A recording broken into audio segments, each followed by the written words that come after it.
नमस्कार मित्रों, स्वागत है आपका हमारे चैनल स्टेबल स्टडी में। मार्गदर्शन हमारा, सफलता आपकी। दोस्तों, आज हम जीव विज्ञान के अंतर्गत परिसंचरण तंत्र यानी कि सर्कुलेटरी सिस्टम से संबंधित प्रश्नों को लेकर आपके समक्ष प्रस्तुत हैं। दोस्तों, यह प्रश्न आपके लिए बहुत ही महत्वपूर्ण है, इसलिए आप इन प्रश्नों को ध्यान से सॉल्व करें और अपनी तैयारी को और मजबूती प्रदान करें। दोस्तों, यदि आप हमारे चैनल स्टेबल स्टडी पर नए हैं तो चैनल को सब्सक्राइब कर लें, साथ ही बेल आइकन को भी दबा लें, जिससे हमारी आने वाली वीडियो की नोटिफिकेशन आपको मिलती रहे। तो चलिए दोस्तों, आज के प्रश्नों की शुरुआत करते हैं। रक्त परिसंचरण तंत्र की खोज किसने की? विलियम हार्वे, जेनिथ नॉर्वेस्ट, हॉर्ली या फिर मैटिस? तो दोस्तों, इसका राइट आंसर है ए, विलियम हार्वे। तो चलिए दोस्तों, अगले प्रश्न की ओर चलते हैं। पुरानी और नष्ट प्राय लाल रक्त कणिकाएं कहाँ नष्ट हो जाती हैं? प्लीहा, यकृत, अमाशय या फिर अस्थिमज्जा? तो दोस्तों, इसका आंसर है ए, प्लीहा। चलिए दोस्तों, अगले प्रश्न की ओर चलते हैं। सबसे बड़े श्वेत हृदयाणु हैं? एक केंद्रकाणु मोनोसाइट, लसिकाणु, लिम्फोसाइट, बिंबाणु, थ्रोम्बोसाइट या फिर रक्ताणु यानी कि लाल रुधिर कणिकाएं या फिर एरिथ्रोसाइट? तो दोस्तों, इसका आंसर दीजिए। दोस्तों, इसका आंसर है ए, एक केंद्रकाणु यानी कि मोनोसाइट। तो चलिए दोस्तों, अगले प्रश्न की ओर चलते हैं। शरीर में श्वेत रुधिराणुओं का मुख्य कार्य है ऑक्सीजन का वहन, स्कंदन यानी कि क्लॉट फॉर्मेशन में मदद करना और अधिक रुधिराणु पैदा करना, शरीर की रोगों से रक्षा करना। तो दोस्तों, इसका आंसर है डी, शरीर की रोगों से रक्षा करना। चलिए दोस्तों, अगले प्रश्न की ओर चलते हैं। रोग प्रतिकारकों को उत्पन्न करने वाला सेल कौन सा है? Red blood cell, lymphocyte, platelets या फिर न्यूट्रोफिल? दोस्तों, इसका आंसर है बी, लिम्फोसाइट। चलिए दोस्तों, अगले प्रश्न की ओर चलते हैं। एड्स के विषाणु किसे नष्ट कर देते हैं? लिम्फोसाइट, बेसोफिल, मोनोसाइट या फिर न्यूट्रोफिल? तो दोस्तों, इसका आंसर भी होगा लिम्फोसाइट यानी कि ए। चलिए दोस्तों, अगले प्रश्न की ओर चलते हैं। किस प्रक्रिया द्वारा श्वसन के दौरान गैसें रुधिर में प्रवेश करती हैं और फिर उसे छोड़ती हैं? सक्रिय परिवहन, विसरण, विसरण और सक्रिय परिवहन या फिर परासरण? तो दोस्तों, इसका बी आंसर होगा विसरण। चलिए दोस्तों, अगले प्रश्न की ओर चलते हैं। प्राकृतिक कोलाइड कौन सा है? इच्छु शर्करा, रक्त, सोडियम या फिर यूरिया? तो दोस्तों, इसका आंसर बी है, रक्त। चलिए दोस्तों, अगले प्रश्न की ओर चलते हैं। रक्त में हीमोग्लोबिन एक सम्मिश्र प्रोटीन है जिसमें भरपूर मात्रा में पाया जाता है लौह, रजत, स्वर्ण या फिर तांबा? तो दोस्तों, इसका आंसर ए है, लौह पाया जाता है यानी कि आयरन। चलिए दोस्तों, अगले प्रश्न की ओर चलते हैं। रक्त धारा में ऑक्सीजन ले जाने वाला प्रोटीन होता है कोलेजन, एल्बुमिन, हीमोग्लोबिन या फिर इंसुलिन? तो दोस्तों, रक्त में ऑक्सीजन ले जाने वाला प्रोटीन हीमोग्लोबिन होता है यानी कि सी है इसका आंसर। चलिए दोस्तों, अगले प्रश्न की ओर चलते हैं। हीमोग्लोबिन की अधिकतम बंधुता होती है ऑक्सीजन के लिए, कार्बन डाइऑक्साइड के लिए, कार्बन मोनोऑक्साइड के लिए या फिर नाइट्रोजन के लिए? तो दोस्तों, इसका आंसर है सी, कार्बन मोनोऑक्साइड के लिए। चलिए दोस्तों, अगले प्रश्न की ओर चलते हैं। मानव रक्त का लाल रंग होता है हीमोग्लोबिन के कारण, मायोग्लोबिन के कारण, हेप्टोग्लोबिन के कारण या फिर इम्यूनोग्लोबुलिन के कारण? दोस्तों, इसका आंसर दीजिए। दोस्तों, मानव रक्त का जो लाल रंग होता है वो हीमोग्लोबिन के कारण होता है, हीमोग्लोबिन ए है इसका आंसर। चलिए दोस्तों, अगले प्रश्न की ओर चलते हैं। हीमोग्लोबिन में निम्न में से कौन सा तत्व मौजूद रहता है? कैल्शियम, पोटेशियम, लोहा या फिर सोडियम? तो दोस्तों, हीमोग्लोबिन में लोहा मौजूद रहता है यानी कि आयरन। चलिए दोस्तों, अगले प्रश्न की ओर चलते हैं। जोड़ पर यूरिक एसिड का क्रिस्टलों को एकत्र करना क्या कारण है? जोड़ पर यूरिक एसिड का क्रिस्टलों का एकत्र हो जाना कारण है गठिया का, अस्थि सुस्थिरता का, रिकेट्स का या फिर अस्थि मृदुता का? तो दोस्तों, इसका आंसर दीजिए। दोस्तों, गठिया का है ये, ए। जोड़ पर जो यूरिक एसिड के क्रिस्टल एकत्र हो जाते हैं वो उससे गठिया रोग हो जाता है यानी कि इसको गाउट रोग भी कहते हैं, गाउट रोग। गठिया को गाउट रोग भी कहते हैं। चलिए दोस्तों अगले प्रश्न की ओर चलते हैं। किस कशेरुकी में ऑक्सीजनित और विऑक्सीजनित रुधिर मिल जाते हैं?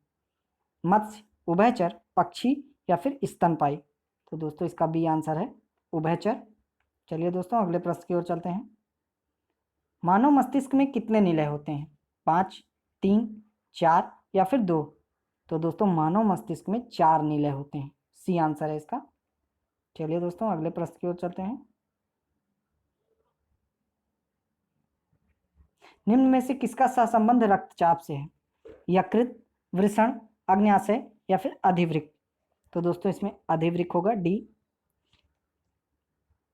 दोस्तों अधिवृक्क को एड्रीनल ग्लैंड कहते हैं, एड्रीनल।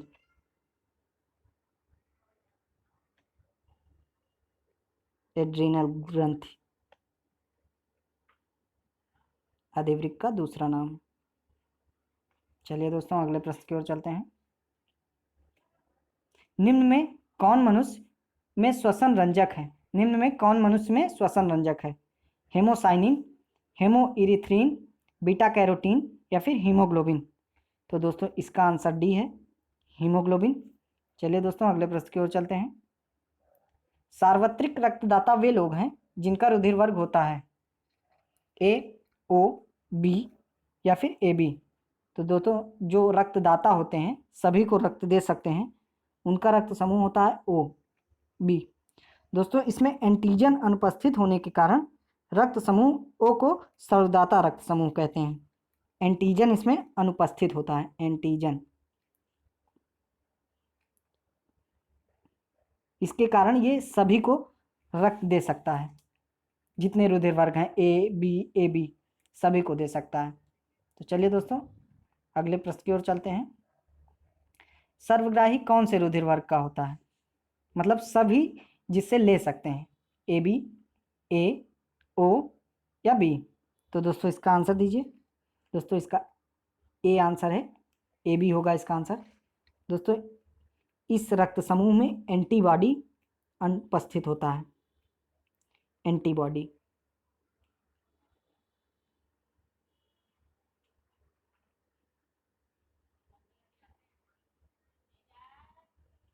अनुपस्थित होता है, इसलिए ये सभी से रक्त ले सकते हैं।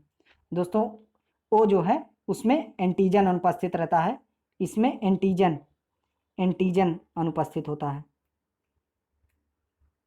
एंटीजन। और ए बी में एंटीबॉडी अनुपस्थित होता है।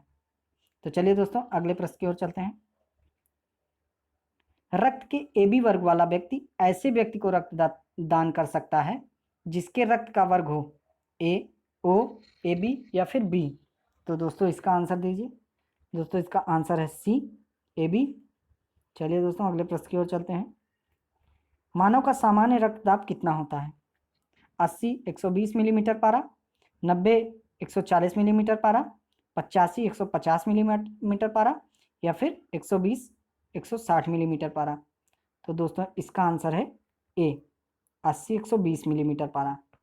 दोस्तों इधर वाले को जो 80 है उसको डायस्टोलिक कहते हैं, डायस्टोलिक।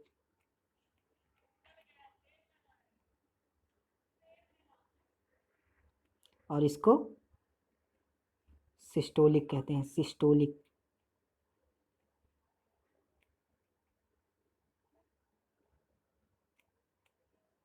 चलिए दोस्तों अगले प्रश्न की ओर चलते हैं। रक्तदाब का नियंत्रण कौन करता है? अधिवृक्क यानी कि एड्रेनल ग्रंथि, आवटु यानी कि थायराइड ग्रंथि, थाइमस या फिर पिंड यानी कि कार्पस लूटियम? तो दोस्तों इसका आंसर है अधिवृक्क, ए, एड्रेनल ग्रंथि। तो चलिए दोस्तों अगले प्रश्न की ओर चलते हैं। हाइपरटेंशन शब्द किसके लिए प्रयोग किया जाता है? हाइपरटेंशन हृदय की गति तेज होने के लिए, हृदय की गति धीमी होने के लिए, रक्तचाप घटने के लिए या फिर रक्तचाप बढ़ने के लिए? तो दोस्तों इसका आंसर है डी, रक्तचाप बढ़ने के लिए हाइपरटेंशन शब्द का प्रयोग किया जाता है। चलिए दोस्तों अगले प्रश्न की ओर चलते हैं। मानव शरीर में रक्त की अपर्याप्त आपूर्ति को कहते हैं इस्कीमिया, हाइपरीमिया, हेमोरेज या फिर हीमोस्टैसिस? तो दोस्तों मानव शरीर में रक्त की जो अपर्याप्त आपूर्ति है उसको इस्कीमिया कहते हैं। दोस्तों इसकी वजह से, इस्कीमिया की वजह से ऊतकों में खाद्य पदार्थ नहीं पहुंच पाता है और वह व्यक्ति मर जाता है। ऊतक जो है मर जाता है, ऊतकों में खाद्य पदार्थ नहीं पहुंचता है इस्कीमिया के कारण। चलिए दोस्तों अगले प्रश्न की ओर चलते हैं। वयस्क पुरुष में आरबीसी की सामान्य संख्या होती है 5.5 मिलियन, 5.0 मिलियन, 4.1 मिलियन या फिर 4.22 मिलियन। तो दोस्तों इसका आंसर है बी, 5 मिलियन। चलिए दोस्तों अगले प्रश्न की ओर चलते हैं। रक्त में प्रतिस्कंदक पदार्थ कौन सा होता है? फाइब्रिनोजन, हिपैरिन, थ्रोम्बिन या फिर ग्लोबिन। तो दोस्तों रक्त में जो प्रतिस्कंदक पदार्थ होता है उसका नाम है हिपैरिन, यानी कि बी इसका आंसर है। दोस्तों हिपैरिन को एंटी थ्रोम्बिन कहते हैं, एंटी थ्रोम्बिन, एंटी थ्रोम्बिन। दोस्तों यह एक संयुक्त पॉलीसैकेराइड है, संयुक्त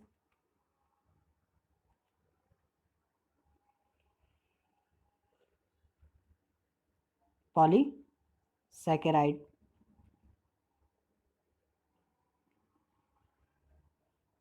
इसकी वजह से रुधिर में थक्का नहीं जमता है, हिपैरिन के कारण रुधिर में थक्का नहीं जमता है। तो चलिए दोस्तों अगले प्रश्न की ओर चलते हैं। मानव रुधिर में कोलेस्ट्रॉल का सामान्य स्तर है 80 120 mg%, 120 140 mg%, 180 से 200 mg%, या फिर 140 से 180 mg%। दोस्तों इसका आंसर दीजिए। तो दोस्तों इसका आंसर है सी, 180 से 200 mg%।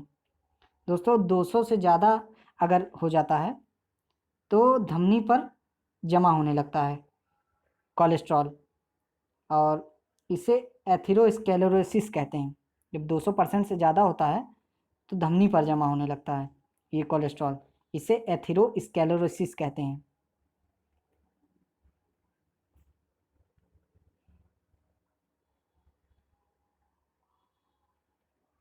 इसे क्या कहते हैं? एथेरोस्क्लेरोसिस।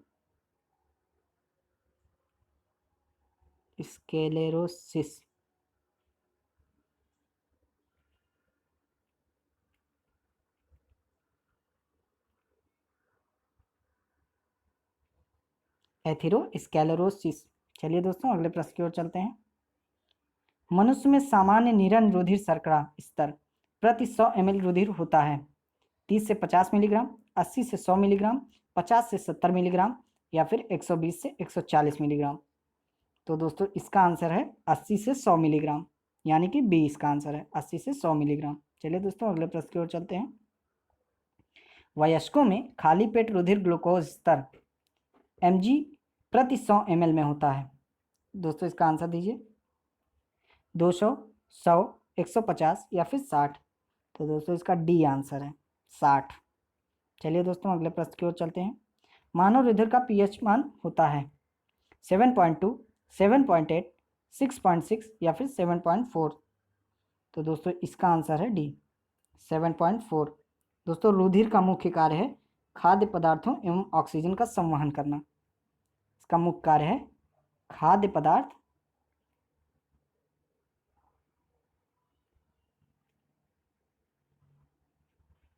एवं ऑक्सीजन का संवहन।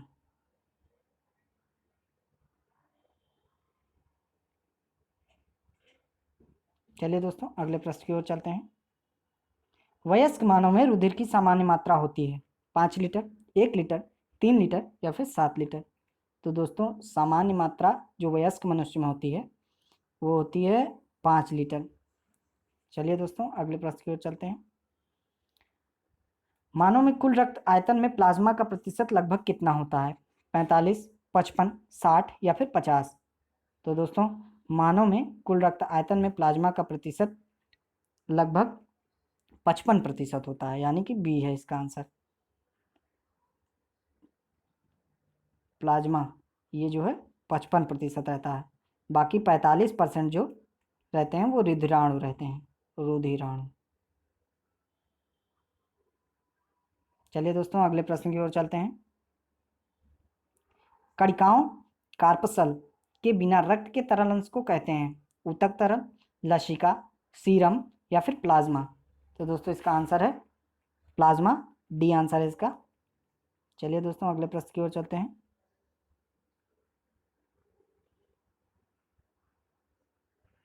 अरक्तता किसकी कमी के कारण होता है? राइबोफ्लेविन, थायमिन, फ्लॉलिक एसिड या फिर नियासिन।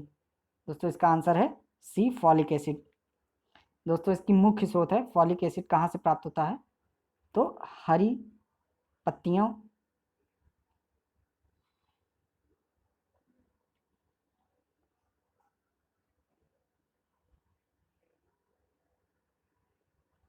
सोयाबीन आदि। चलिए दोस्तों अगले प्रश्न की ओर चलते हैं। निम्न में से वर्णक प्रोटीन कौन सा है? म्यूसिन, पेप्टोन, फिटेलिन या फिर हीमोग्लोबिन। तो दोस्तों इसका आंसर डी है, हीमोग्लोबिन। चलिए दोस्तों अगले प्रश्न की ओर चलते हैं। मानव की लाल रुधिर कणिकाओं की आयु निम्न में से कितनी होती है? अनिश्चित, 120 दिन, 180 दिन या फिर जब तक व्यक्ति जीवित रहता है। तो दोस्तों मानव की लाल रुधिर कणिकाएं यानी कि आरबीसी की आयु होती है 120 दिन। चलिए दोस्तों अगले प्रश्न की ओर चलते हैं। आरबीसी का औसत जीवन काल लगभग कितने समय का होता है? 100 से 120 दिन, 160 से 180 दिन, 150 से 200 दिन या फिर 100 से 200 दिन। तो दोस्तों इसका आंसर 100 से 120 दिन यानी कि ए। चलिए दोस्तों अगले प्रश्न की ओर चलते हैं। केंचुए की पृष्ठीय रुधिर वाहिका में रक्त का प्रवाह किस ओर होता है? अधोमुखी, अग्रगामी, पार्श्वमुखी या फिर पश्चगामी। तो दोस्तों इसका आंसर है बी, अग्रगामी। चलिए दोस्तों अगले प्रश्न की ओर चलते हैं। एक स्वस्थ मनुष्य का हृदय 1 मिनट में औसतन कितने बार धड़कता है? 86, 64, 72 या फिर 52। तो दोस्तों एक स्वस्थ मनुष्य का हृदय 1 मिनट में 72 बार धड़कता है। चलिए दोस्तों अगले प्रश्न की ओर चलते हैं। हृदय में कितने कक्ष होते हैं? 2, 6, 8 या फिर 4। तो दोस्तों हृदय में 4 कक्ष होते हैं। बायां नीले बायां आलिन, दायां नीले दायां आलिन। चलिए दोस्तों अगले प्रश्न की ओर चलते हैं। रक्त होता है एक संयोजी ऊतक, एक उपकलित ऊतक, उपर्युक्त दोनों या फिर उपर्युक्त में से कोई नहीं। तो दोस्तों इसका आंसर है एक संयोजी ऊतक। रक्त एक संयोजी ऊतक होता है। चलिए दोस्तों अगले प्रश्न की ओर चलते हैं। रक्त दाब के मापक यंत्र का क्या नाम है? स्फेरोमीटर, एनीमोमीटर, स्फिग्मोमैनोमीटर या फिर अमीटर। तो दोस्तों रक्त दाब का मापक यंत्र है स्फिग्मोमैनोमीटर, सी है इसका आंसर। चलिए दोस्तों अगले प्रश्न की ओर चलते हैं। जब एक व्यक्ति वृद्ध हो जाता है तो सामान्यतया उसका रक्त का दाब घट जाता है, बढ़ जाता है, बदलता रहता है या फिर उतना ही रहता है। तो दोस्तों जब एक व्यक्ति वृद्ध होता जाता है तो उसका रक्तचाप, जो रक्त का दाब होता है, वो बढ़ जाता है। चलिए दोस्तों अगले प्रश्न की ओर चलते हैं। हमारे शरीर में रक्त का दाब होता है वायुमंडलीय दाब से कम, वायुमंडलीय दाब से अधिक, वायुमंडलीय दाब के बराबर या फिर इनमें से कोई नहीं। तो दोस्तों इसका आंसर है वायुमंडलीय दाब से अधिक। दोस्तों इसका बी आंसर है। चलिए अगले प्रश्न की ओर चलते हैं। रक्त समूह की खोज की विलियम हार्वे ने, अलेक्जेंडर फ्लेमिंग ने, कार्ल लैंडस्टीनर ने या फिर रॉबर्ट कोच ने। तो दोस्तों इसका आंसर है सी, कार्ल लैंडस्टीनर ने रक्त समूहों की खोज की थी। रक्त समूह। दोस्तों यहाँ ध्यान देने वाली बात यह है कि जो पहला प्रश्न आया था उसमें रक्त परिसंचरण था। रक्त परिसंचरण, रक्त परिसंचरण की खोज की थी विलियम हार्वे ने, विलियम हार्वे। और रक्त समूहों की खोज कार्ल लैंडस्टीनर ने की थी। चलिए दोस्तों अगले प्रश्न की ओर चलते हैं। आरएच कारक का नाम संबंधित है एक प्रकार के कपी से, मानव से, चूहा से या फिर बंदर से। तो दोस्तों आरएच कारक का नाम बंदर से संबंधित है, डी है इसका आंसर। चलिए अगले प्रश्न की ओर चलते हैं। शरीर में निम्न में से कौन सा संक्रमण से हमारी रक्षा करता है? आरबीसी, डब्ल्यूबीसी, रक्त प्लाज्मा या फिर हीमोग्लोबिन। दोस्तों संक्रमण से हमारी रक्षा शरीर में डब्ल्यूबीसी करता है यानी कि व्हाइट ब्लड कार्पोसेल्स, श्वेत रुधिराणु। चलिए दोस्तों अगले प्रश्न की ओर चलते हैं। प्रतिरक्षा यानी कि असंक्राम्यता का सर्वाधिक संबंध है? लिम्फोसाइट से, मोनोसाइट से, लाल रुधिर कणों से या फिर थ्रोम्बोसाइट से? तो दोस्तों इसका आंसर है ए, लिम्फोसाइट से। चलिए दोस्तों अगले प्रश्न की ओर चलते हैं। रुधिर में WBC की अत्यधिक मात्रा, व्हाइट ब्लड कॉर्पसेल्स, अत्यधिक मात्रा में उपस्थित को रोग विज्ञान की भाषा में कहते हैं। रुधिर में WBC की अत्यधिक मात्रा में उपस्थिति को रोग विज्ञान की भाषा में क्या कहते हैं? तो दोस्तों इसका आंसर दीजिए। एनोक्सिया, ल्यूकेमिया, एनीमिया या फिर सेप्टिमिसिया? तो दोस्तों इसका आंसर है ल्यूकेमिया, यानी कि बी है इसका आंसर। दोस्तों इसको ब्लड कैंसर भी कहते हैं, ब्लड कैंसर, ल्यूकेमिया रोग को ब्लड कैंसर।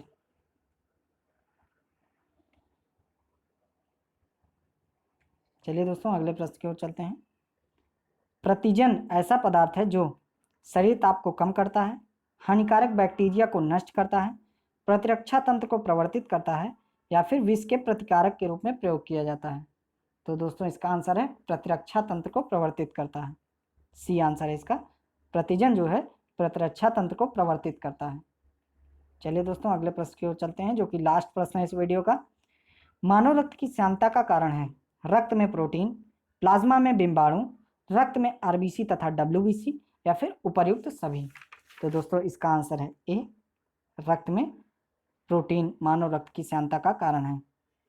तो दोस्तों यदि आपको यह वीडियो पसंद आया हो तो वीडियो को लाइक करिए, ढेर सारा प्यार दीजिए, सब्सक्राइब करिए, कमेंट करिए, हमें बताइए कि और भी आपको किस विषय पे वीडियो चाहिए। मैं हमेशा आपसे पूछता रहता हूँ कि आप बताइए किस वीडियो पे आपको किस विषय पे वीडियो चाहिए, उसके लिए कमेंट करिए जिससे मैं जान सकूं कि आपको और क्या ज़रूरत है।